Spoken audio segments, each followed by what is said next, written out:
We're cooking the most iconic Michelin-star dishes of all time, from French classics to British science experiments, all the way to Southeast Asian street food. We've asked Alexander the Guest, a man who's eaten in more Michelin-starred restaurants than almost anyone, to taste and decide what is the most iconic Michelin dish ever. Bernard Lauzot from Burgundy, 1970s. Simple elements, clean flavours, prepared with excellent precision. When prepping frog legs, really simple. Take the ball joint off, push them down, pushing the bone up through the joint, and then releasing the meat at the bottom, then just taking away any of the large veins. It's actually not the dish, but the story of Bernard Lauzot that's so interesting. His stars were the reason that he became great, but they were also the reason that he died at the same time. So, but they were his downfall and his success. Frog's leg, you can almost cook them a bit like chicken thighs, really, aren't they? Like, you don't want to take them too high. Piece of garlic going in the pan as well, just to help scent the oil lightly. Right, little touch of butter's going in. Obviously, it's a bit lighter French style, so we're not going to go in with a crazy amount of butter. Just going to sort of roll those in a little bit of butter. They're scented with that garlic oil. Once the butter's nice and brown, we're going to turn the heat off. Garçon, poivre, please. Expertly done. Touch of lemon and a little bit of chopped parsley. Oh, done that before, chef. Bernard would be proud. What do you think Alex is going to think of this bad boy then? I think he's a man who appreciates clean flavours. Parsley sauce, which is just parsley leaves, boiled, then blitzed, really clean, no butter in this. So this is an ultra clean, ultra smooth, velvety garlic puree. Alexander the Guest is a Hungarian businessman who owns a Michelin-star restaurant. I know there's people who hunt it for a living, but I think he's been to more Michelin-star restaurants than anyone else on the globe. Well, it'd be interesting to see if he's been to the actual restaurant. He gets around a bit, does Alex? He is a well-travelled and well-fed man. Cloche, please. Woo! Right, the verdict awaits. Let's take this puppy up to Alex. Godspeed. First up, Bernard Lauzot, frog legs, garlic and parsley. I love the smell. The vibrancy of those colours looks epic. So this is our first dish from Bernard Lauzot, 3 Michelin-star restaurant at the time. Your restaurant's got a Michelin-star. Yes, but only one. Incredible. Only one, yes. I mean, that is an amazing achievement. Congrats. Yeah, thank you very much. When did you win your star? Back in 2022. Although frog legs are kind of a bit of a, before this, a bit more of a novelty thing. This kind of really brought it home as a sort of pinnacle of gastronomy. So first question, have you had this dish before? Not this one. I have many frog legs in my life. I know it's rude, but I'm going to taste the sauce first with the knife because there is no spoon here. Absolutely. So we should, you are just lost a star, guys. I'm not complaining. But That's what we wanted the guest journey. We want them to eat with their so kids, never do that at home. I love the green part, but the garlic here in the middle. Okay, I could eat it without the frog legs, so just the sauces. Bernard Lauzot famously waits to see the reaction of the customer when they have all 3 elements together. I mean, the level of acidity is just perfect. It just balances the whole things out. I mean, this dish is great. I was a bit nervous about this one. I thought, I was like, okay, it seems so simple, but the refinement and the lightness, and it really epitomizes that movement of when this dish came about, the nouvelle cuisine. Moving from those heavy sauces to this now refined classic French techniques, but slightly lighter. It feels light. Question is the next one going to be better? Picture this, the rolling hills of California. Thomas Keller has taken us on an epic journey. This is on the 3-star in French Laundry, California. And it's also on his menu in New York at Per Se restaurant. So we're gonna add some oyster juice to some egg yolk. We're just gonna whisk that over a bain-marie. You know what sabon is, yeah, chef? Chef! Hey, don't burn it, yeah? So the next part, the main component of our dish is this beautiful, rich tapioca pudding. So we've soaked the tapioca in some oyster-infused milk. Looks like school dinners, that, chef. I've also got in here, I've got some creme fraiche and some whipped cream. So this one is not for the light-hearted. One thing that's cool is he uses all of that oyster, I suppose. Yeah, I do like that. The juice. Subtle minerality running through the dish is pretty epic. So for the sauce, we've got some white vermouth, and we're gonna add some good quality white wine vinegar, and we're gonna add some finely minced shallots. So very similar to almost like a beurre blanc sort of reduction. And then we're gonna reduce that on a high heat until it's almost dry. Okay, so we're gonna add our oyster sabayon to our tapioca pudding. And then we're gonna season it up. Because I think it's the first time that an American chef has rivaled that of those legendary great French chefs. Yes. and almost like leave it to set slightly. It's almost going to form like the base of the pudding. Adding the cream to add the richness, sabayon to add a bit of airiness, but also stabilize it. And then I suppose you're using the tapioca like starch itself to give the mouthfeel. Yeah, and I think it's like those textures as well. What we're looking for is almost like a syrupy consistency from the reduced vermouth. And then basically just take it off the heat and then add in your cold butter. And then 3 or 4 bits at a time, you should have a really nice emulsion. See, none of these things are crazy. It's just lots of French techniques done well. Our tapioca pudding is now ready to be topped. Our oysters are ready to be poached. We've got some beautiful chives to finish, a modest amount of caviar. Emulsifying like a madman over here. Whoa. Cool, so we're gonna go in with our oysters now. Uno, dos, tres. Those lightly plump up.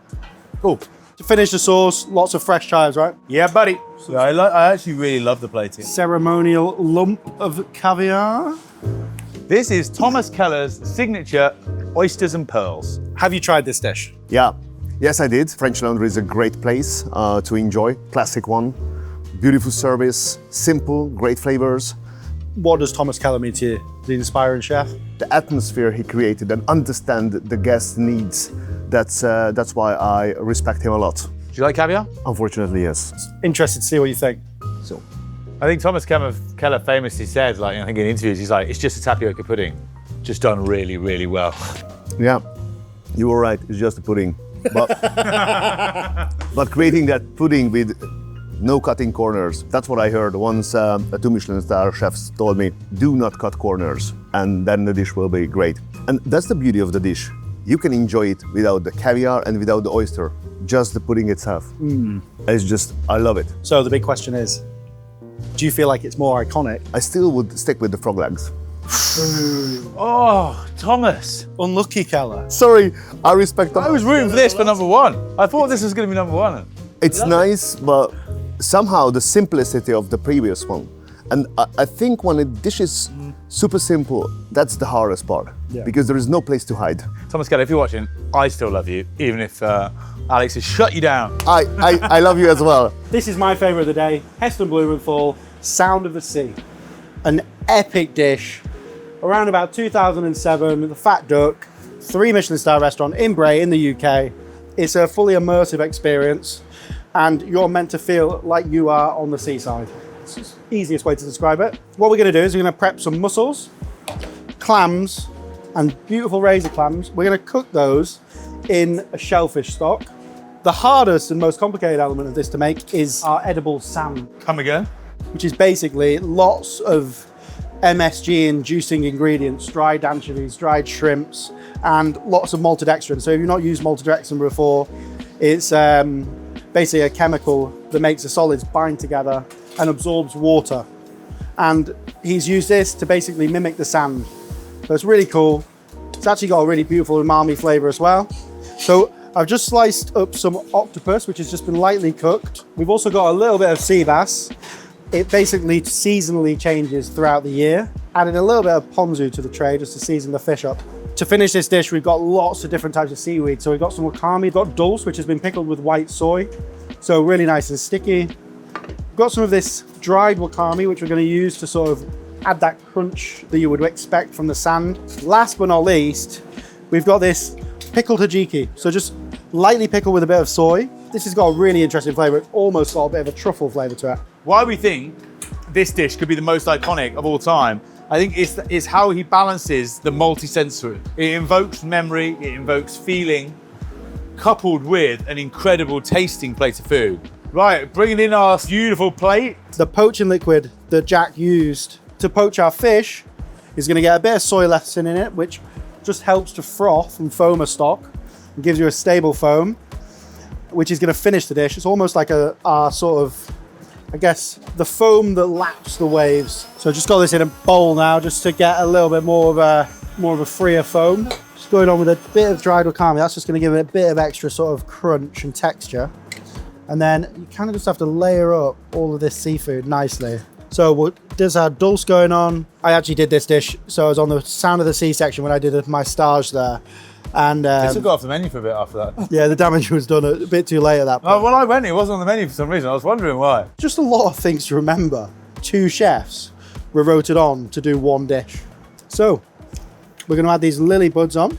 I mean, some of the seaweed I know, like the ponzu vibes I know, the flavors in the sea, in the sand I know. But it's just bringing it all together is the genius thing about it. And that's it. Just a tiny little bit more ponzu to dress the fish and the seafood. And finally, the piece de la resistance, my foam. It does look actually mental, doesn't it? Just look exactly like the surf of the sea.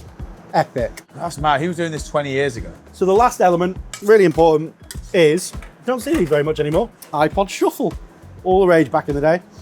Inside a conch, and this is to give you the illusion of you're listening to the sound of the sea on the seaside. So that goes in, headphones go in, and that is the immersive experience that is the sound of the sea. I had this one and I love it. I love the idea. I think this is like when you thinking outside of the box. And I don't believe that you can think outside of the box, but I think everybody has different size of boxes, and Heston has a huge box. The whole fat duck experience was mind-blowing. It's like you are going back to a museum and you experience an amazing time in the human history, because this is how you think really different. And guys, I'm not going to share it with you. So what's going to happen, I put the earplugs, I tell you what I think about it, and you can enjoy watching me eating. So let's see. The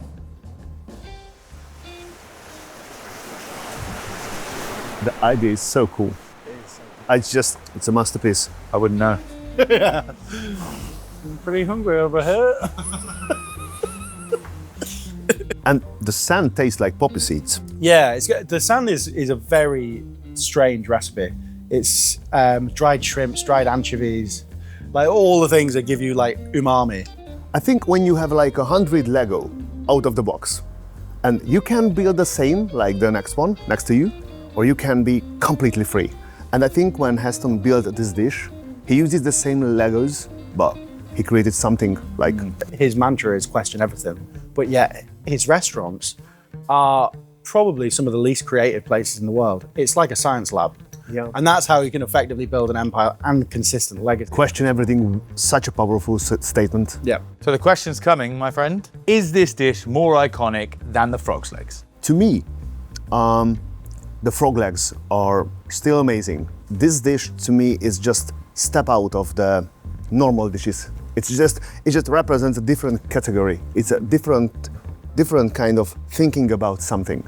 Amongst the three, this is the most iconic. I mean, the dish speaks for itself. Yeah, it's banging. So good. This one has got a good chance, I think. I mean, it's different, it's out there. Where are we? We're in Modena, Parmesan land. We're with the Maverick, Massimo Bottura. Ah. So we're gonna be making his infamous dish of the 5 stages of Parmesan. Yes. 20 months, 30 months, 36 months, 40 months, and finally 50 months.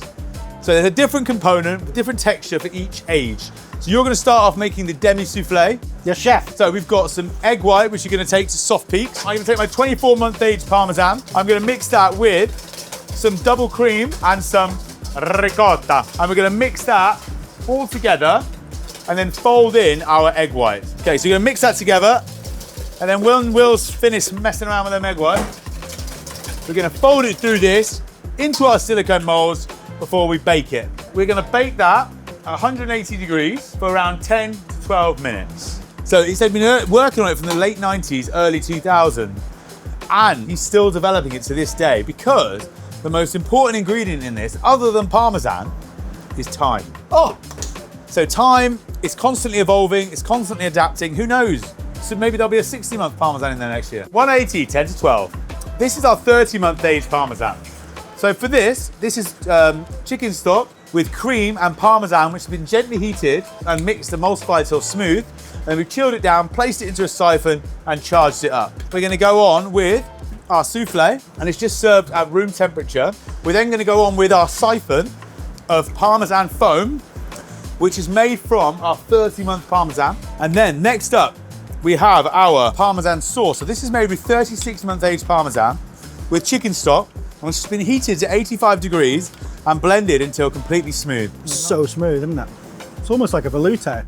Yeah, it's mad. All these things are just made from bloody Parmesan. Traditionally, for chefs, the reason we absolutely love Parmesan is because it's got natural umami. So this little crisp on top, we just make in a non-stick pan, 40-month-old Parmesan, cooked really slowly until it's crispy, caramelized, and beautiful. So here I've got my Parmesan stock made from 50-month-old Parmesan. So it's using the rinds, which has been cooked in water for 3 hours, left overnight, strained, before then adding some fresh 50-month-old Parmesan and adding our soy lecithin, which we're now going to foam, and this is our Parmesan air. Oh, it's beautiful. Let's get this one up to Alex and see what he thinks. Oh, the smell is mind-blowing. That is actually stunning. It's beautiful. Same color, same ingredients. That's really creative. Massimo Bottura is 5 ages of Parmesan. So first of all, this dish is beautiful. I love that it's using one ingredient, and I love that it's simple color, and I think using 5 different textures is so creative. The whole idea is that the dish isn't actually about its core elements, it's about the time that it takes to mature. And if you can taste those 5 elements, what a powerful thing that is. Sometimes I have the 5 glass of Krug, 1995, 1996. So we didn't have the budget for that, but yeah. Next time, at my place, I will arrange it for you. So have you been to the restaurant? I've been, and I was disappointed a bit because my expectations were high. I read that the best restaurant, and the chef wasn't there. And probably in my mind, I expected something like out of this world experience. And thinking back, it was a good one. So it was good that I saw that, but deep in my heart at that point, I was like, oh boy, I just wanted some more. Yeah. I haven't tasted it yet, but with that ingredient, you cannot go wrong, really. Beautiful. Actually very hard to find 5 different ages of Parmesan, seemingly. Yeah, Tesco didn't have it. Yeah. If you actually try them all separately, it is actually mind-blowing just trying the cheese on their own. I must admit, I always thought like his style and his recipes, I was a bit like, I dropped the lemon tart. I wasn't fully on board with it. But this one, doing the dishes and doing the components, I'm like, I actually get it. I love this. Thyme is an ingredient. It's a similar like with champagne, right? The thyme, you use it as an ingredient, extra something, because it's just deepen. That makes the flavor more rich and deep, and it's great umami. I mean, the umami in this dish is arguably the highest of any dish that we've tried so far. It's a real celebration of Parmesan. I love the fact that he's such a proud Italian, from Modena, from the region. He loves this ingredient, it's local to him, and he's just celebrating it in all its forms. And you could say, is it too much Parmesan? But as he said, he's celebrating the time, he's celebrating the local produce, he's celebrating what's great about his region. I can't stop eating it. No, it's so good. It's a proper experience. Punchy. I'm actually, to be honest, out of all of them, this was the hardest to create because the recipes are, let's just say, artistic and not very precise. A lot of work went into this one, but does it beat the sound of the sea? That's an icon. It's super interesting because the answer is super easy. And I love that you use this word icon, because if I need to choose between the previous one or between this one, which one I would choose for my last meal, I would choose this one. Whoa! But, and that's a big but. But because we are speaking about iconic dishes, I would still pick Heston's dish. So far, this is my favorite dish. But the most iconic goes for Heston's. Go on, Heston. I think this is a really beautiful, elegant dish, and it is called the Berlingots. Berlingots is a beautiful little French candy, and these little pasta shapes mimic the shape of that candy. From Madame de Pic in Valence in France from the early 2000s. Matcha inside the pasta dough, very unusual. It's not something I've had before. We hand roll the pasta. We want it to be really, really nice and thin. Just lightly put in the curd, roll it up in a cylinder, seal one end with a knife, then fold it over at 90 degrees and seal the other end with a knife and cut it into a perfect triangle to get this beautiful shape. And this is exactly what we want. So once these are ready, they go into blanch, last thing. So for the sauce, this is just watercress, which has been juiced, so really vibrant and green. And then we've got the matcha butter in there as well. So we're just gonna melt that matcha butter down in there, and then we're gonna acidulate the whole thing with some beautiful bergamot juice. Bergamot's a type of lemon. Often you don't see it because it's so much more valuable to perfume makers than it is to chefs. Her father was a very renowned chef, And interestingly enough, she basically took the helm when her father passed. And now she's the most successful female chef of all time with a total of 10 Michelin stars. We're now just gonna really nicely emulsify the matcha butter and the pasta water and glaze them up. And then we go on with our little pyramids. Let's tiny bit of our sauce to bring the whole dish together. We have some different sort of edible flowers that just give a really beautiful pop of color to the dish. Chickweed, which I always think is probably the most pointless of all micro herbs, but specifically asked for in the recipe. It literally just tastes like a leaf. And then we actually have these beautiful little butterflies, sorrel or oxalis. Always think look like butterflies. Sauce is just foamed up to give an extra lightness to the dish. Just again, foamed with a bit of lecithin. Good quality olive oil. You happy with yourself? I actually am. I hope I've done you proud. Anne-Sophie pick. This is your Berlingots. I had this one. Really? Yeah, I've been 2 times in one of her restaurants in Dubai, and once I've been to the original one in Valence. I haven't made the video yet about the original one. I will visit this year. So, very interesting dish. Obviously lots of classical techniques with the pasta skill. The shape is tricky. We had some help from a chef who'd worked there before.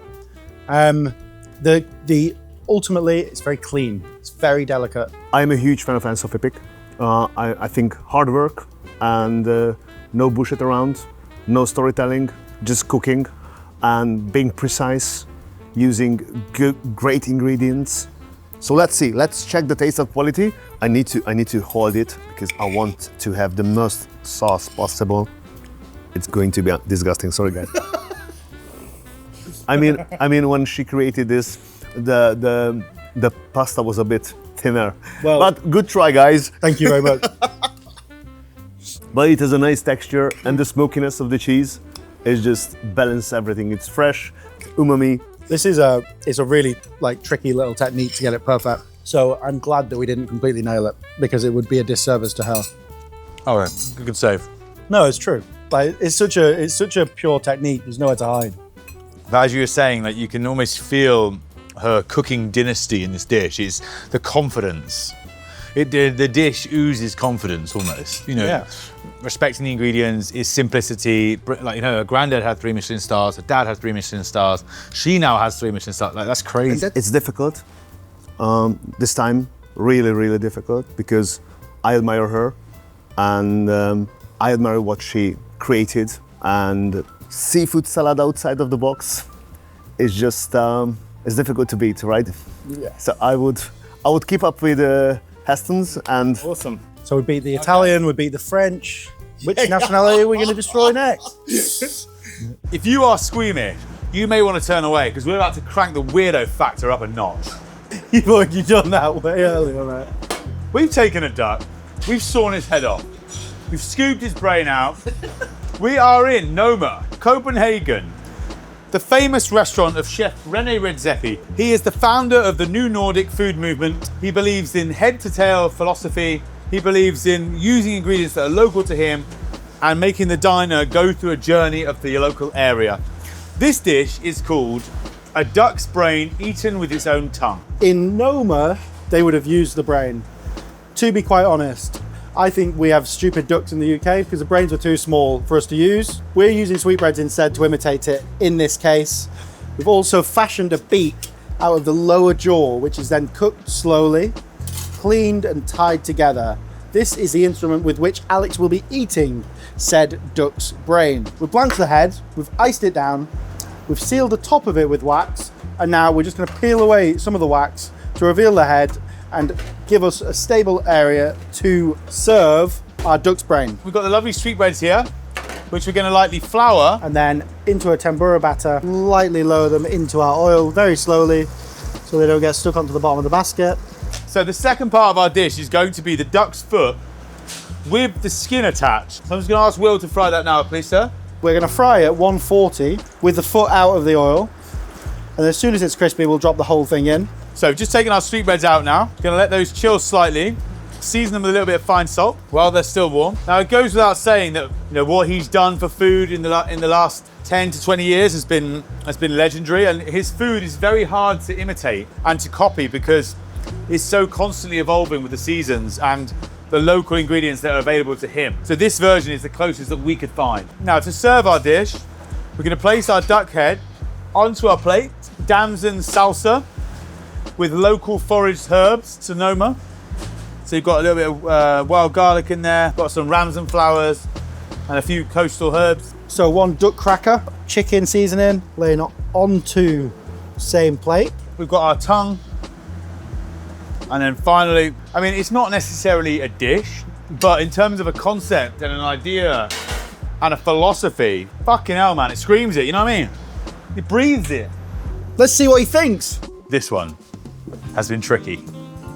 And this is a duck's brain eaten with its own tongue. Perfect. What more could you want? I can't wait. So, You're really keen for that brain. Well, we have a confession. This is not actually duck brain because we could not get enough duck brain from 12 duck heads to make enough for this video. Stupid English duck. Stupid English ducks. Yeah. And then we serve this with this crispy leg attached to it as well. So we'll take our little nuggets. First of all, have you eaten at Noma? 2 times. It's not my favorite restaurant because they are just, going to the borderline and with the wine and everything. The second experience was good, even better than good. I had a chat with the chef. He is a beautiful, beautiful human. Some element of the Noma is just not for me. The whole movement, what they represent, it's what the world needed. I think the presentation is a bit creative. You respect life because you have connected to the animal. I'm coming from a small village, so for me it's not disgusting. I think this idea is cool, but it's useless. I'm fine with spoons. Obviously, I've been to your restaurant several times and I had the cod's head. Maybe you created this dish because of him. Potentially. So maybe he just started a wave. Yeah. And the wave during time became more silent. And maybe this kind of revolution to nose to tail, which I'm totally agree with, maybe it's just reach you because of this gentleman. The sound of the sea is make you think and is just bring back memories and it connects you several experiences in your life. And it's a unique way of creating something. But this is more on the creative side, right? So you have everything in one go, beautiful flavors, crunchiness. And if I wouldn't come from a poor countryside, I would pick this one because I would say that, okay, the brain and the skin. But because I'm coming from a poor family, and we eat pig testicles and everything when I was young because we cannot afford to buy ribeye and wagyu and so on. It has a message to beautiful generations like you about how to cook, but I still stick with Heston because it's just more than food. The creativity and question everything are the most important notes. So Heston, still in prime spot. I have a feeling though, the next one might just pip it to the post. I'm curious and excited. Back to classical French with a really interesting dish from Michel Girard. So, historic 3-star chef, very, very famous restaurant called Le Prés du Gine. And he has been a guiding light in nouveau cuisine since he was around in the 1970s. Lots of really beautiful courgettes, which we sliced very thinly and dressed with olive oil mixed with thyme, and then layered up with tomatoes, more courgettes into our stunning little dish. To actually assemble this dish, what you do is you take out these beautiful rows of vegetables, which have all been sort of assembled together, seasoned and marinated, and lay them in a little row, a nice neat little row, and then we actually rebuild it. The interesting thing for me about this dish is, first of all, I've always actually wanted to cook it ever since my love affair with ratatouille has started. It's quite a beautiful dish and it sort of speaks a lot about the values of nouveau and French cuisine. It's essentially the very simple Provençal dish of ratatouille, but just reimagined in a completely different way. But basically we layer these vegetables up inside the ring mold. Anyone that doesn't know or isn't familiar with, this is the final dish that is served to the food critic in ratatouille. And this is almost the pièce de résistance. And interestingly enough, Thomas Keller was the producer responsible for the real insights of gastronomy in the film Ratatouille. So employed by Pixar to do that. This, for him, was one of the landmark dishes that spoke a lot about that style of food that they were trying to recreate. Dressing the whole thing with this beautiful tomato dressing.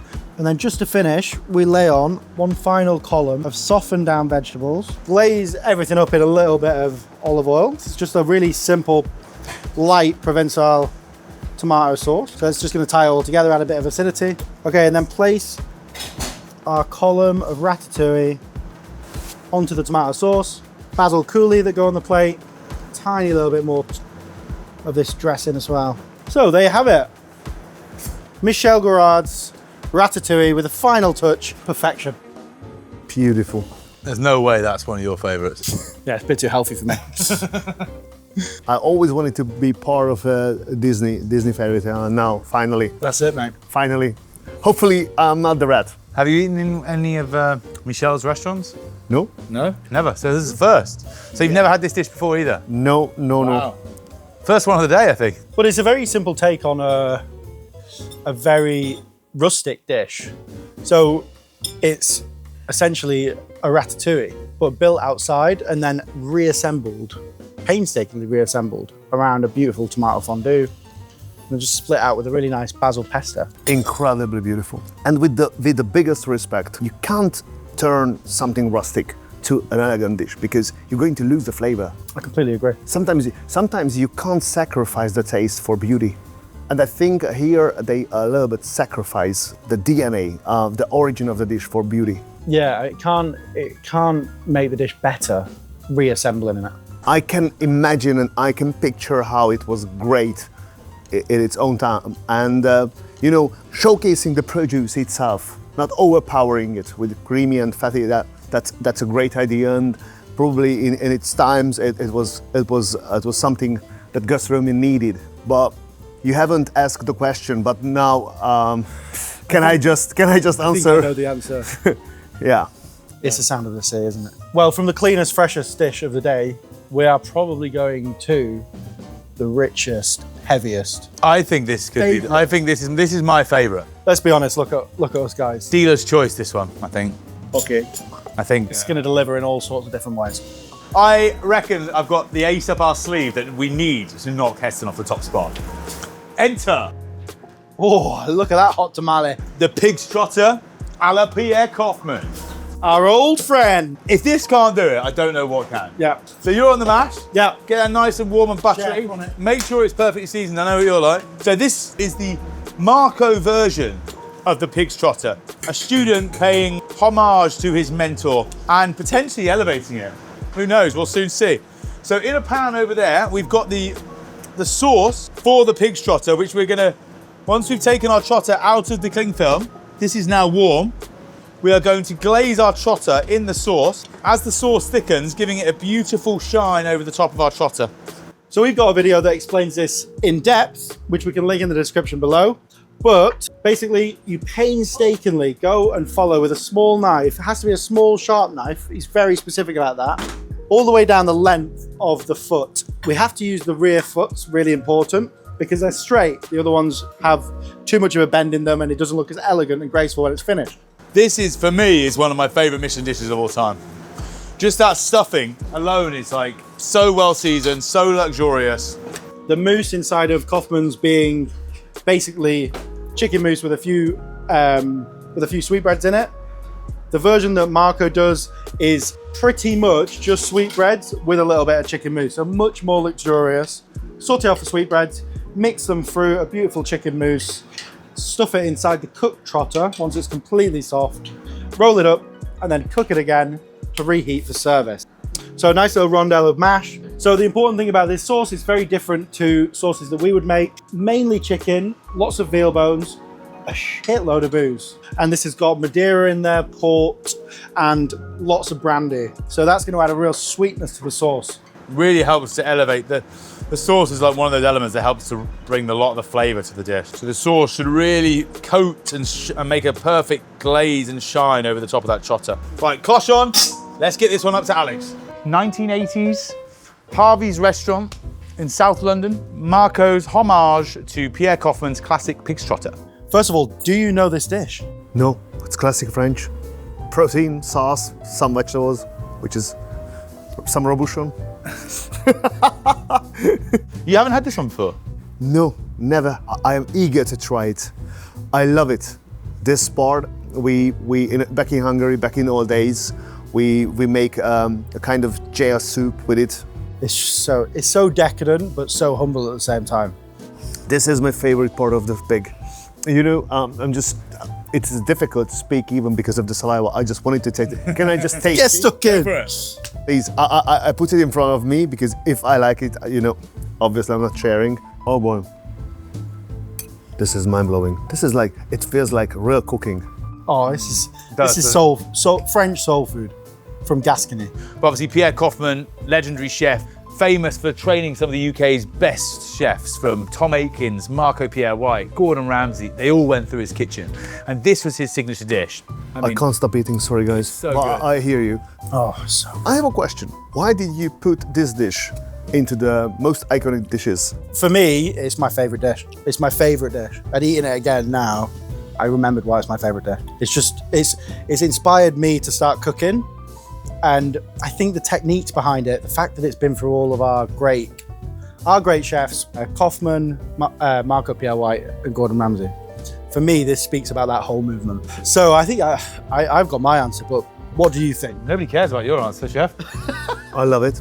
I do enjoy that it's coming from, the start point is the cheap ingredients, humble ingredients, because that's why you need to show who you are. And the dish itself, beautiful, but being an icon and represent humanity. If we need to send the dish to space, that this is who we are, this is how we think about dining experience, then this cannot beat Heston. The man has spoken. It's hard. Fair enough. Fair enough. We can't argue with the expert. I think the only thing left in our arsenal is to go completely left field. Oh yeah. To do that, we're going to Singapore, 2009. Chef Chan Hon Meng with his soy sauce chicken and noodles. We had to make this chicken 2 days before. So basically what you do is you caramelize your ginger in a pan, and then you add in dark soy sauce, light soy sauce, black vinegar, Chinese cooking wine, sesame oil, water, brown sugar, white pepper, and then some aromatic spices, and simmers until it's all thoroughly cooked through.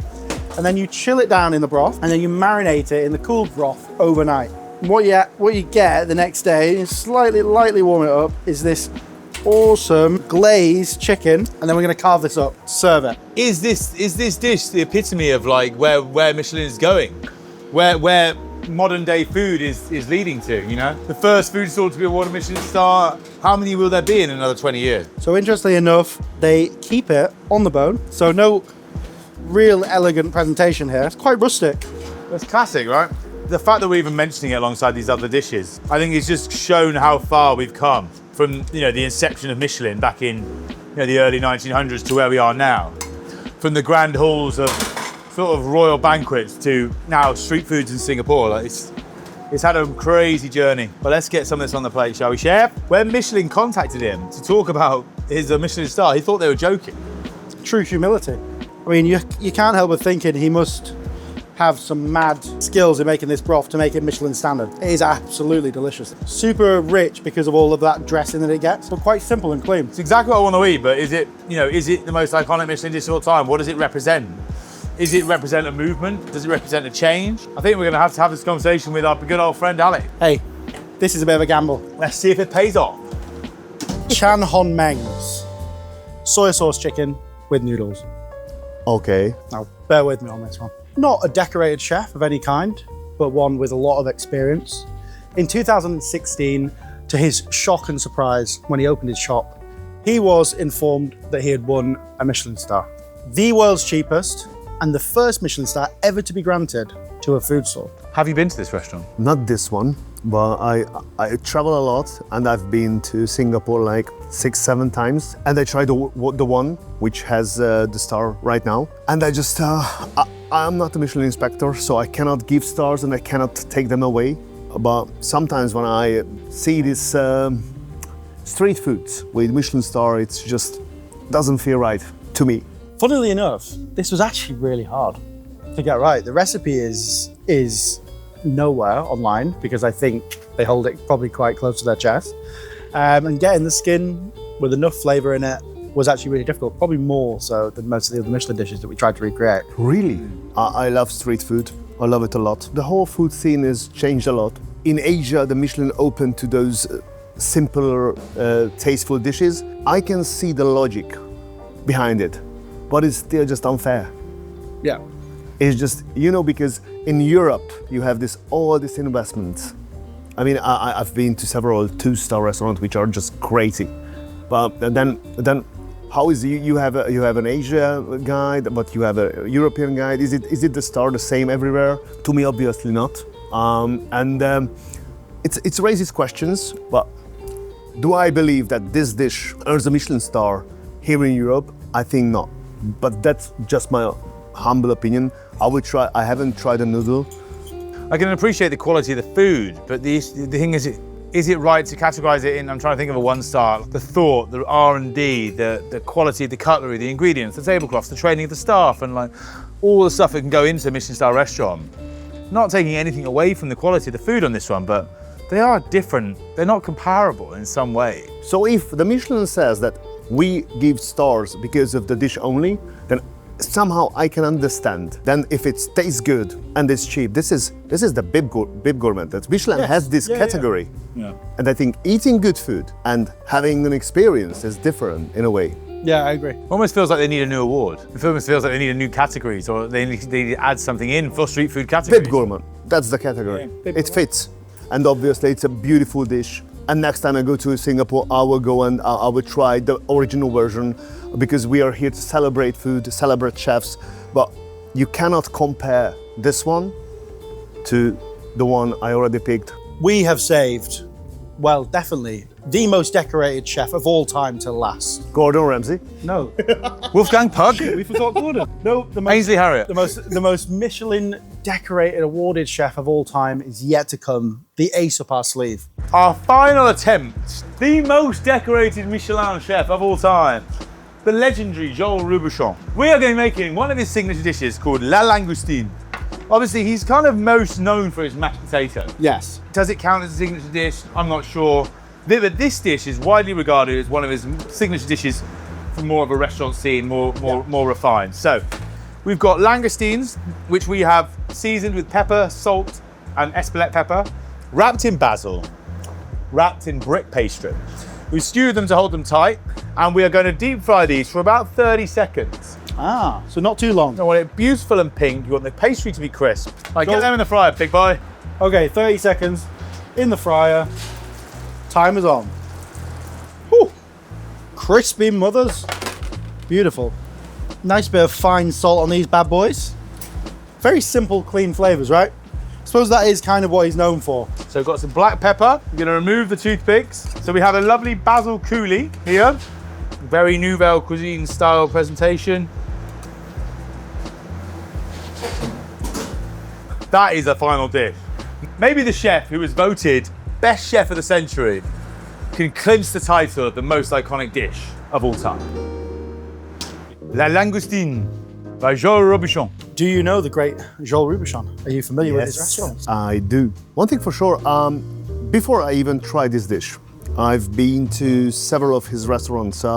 Sometimes you chefs, you understand that if you have one restaurant and you open another one, you need to run and check all the time, because your DNA is just dying there, because entropy is just with us. And if you're not putting power into something, everything is started to go to turn to chaos. Everything is matting. And the guy passed away like 7 years ago, and his students are still fighting.